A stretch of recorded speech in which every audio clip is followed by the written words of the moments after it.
I'm obliged to take the floor to respond to some comments.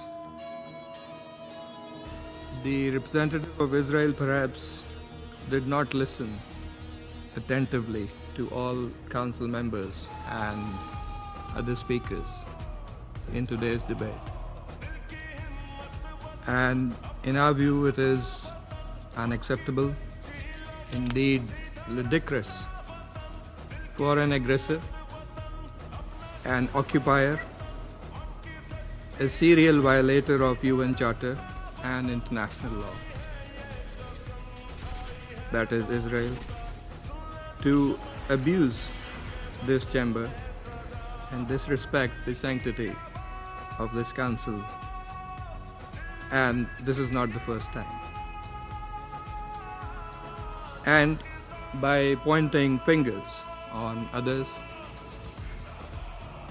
baseless assertions primarily aimed at masking its own illegal actions and violations of international law. President, but that's not at all surprising. It is an occupier that does not listen to anyone, that does not pay heed to any advice, even from its friends, if there are any left,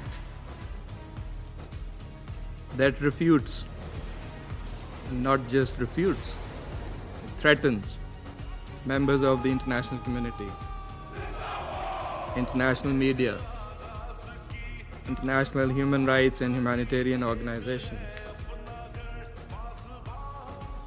Doesn't listen to the ICJ or the ICC,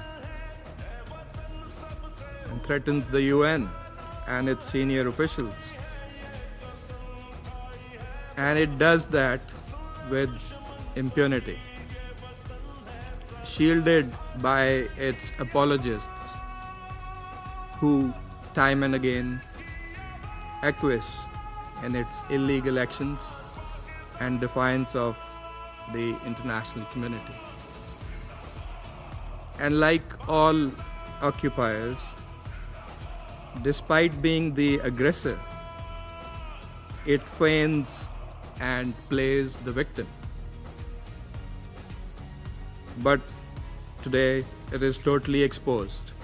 President, this council has spent decades discussing the situation in the Middle East and the Palestinian question. Meeting after meeting, we devote hours to this agenda. It is not because of anyone else. It is because of Israel that refuses to vacate its illegal occupation, and that blatantly violates the resolutions of this council. It's because of that we have these discussions. Israel also chose to refer to an unrelated incident and make misleading remarks regarding Pakistan in an effort to justify its own illegal actions and violations of international law. Pakistan's position on that incident has been clearly stated and is publicly available. The international community is well aware of Pakistan's frontline role and sacrifices in the international community's fight against terrorism. The entire world, including our partners, acknowledge that Al-Qaeda was largely decimated due to Pakistan's counterterrorism efforts. And we remain committed in this global, collective endeavor. We cannot accept insinuations from an irresponsible rogue state that is, in fact, the perpetrator of worst kind of state terrorism that we are witnessing in Gaza and, in fact, in the occupied Palestinian territories for decades. and we reject any false analogy, as has also been done by Qatar. For whatever way it interprets the statements in this council, the occupying power must go back and read carefully the statement issued by the Security Council today. And let me read it out loud here.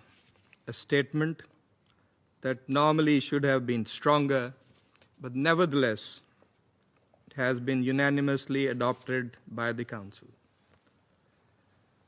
The members of the Security Council expressed their condemnation of the recent strikes in Doha, the territory of a key mediator, on 9 September.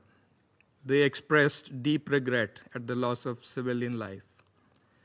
Council members underscored the importance of de-escalation and expressed their solidarity with Qatar. They underlined their support for the sovereignty and territorial integrity of Qatar in line with the principles of the UN Charter. Council members recalled their support for the vital role that Qatar continues to play in mediation efforts in the region and alongside Egypt and the United States. Council members underscored that releasing the hostages, including those killed by Hamas, and ending the war and suffering in Gaza must remain our priority. In this regard, they reiterated the importance of the ongoing diplomatic efforts of Qatar, Egypt, and the United States, and called for the parties to seize the opportunity for peace.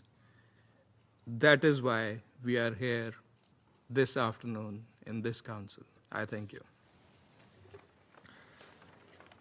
I thank the representative of Pakistan for the statement.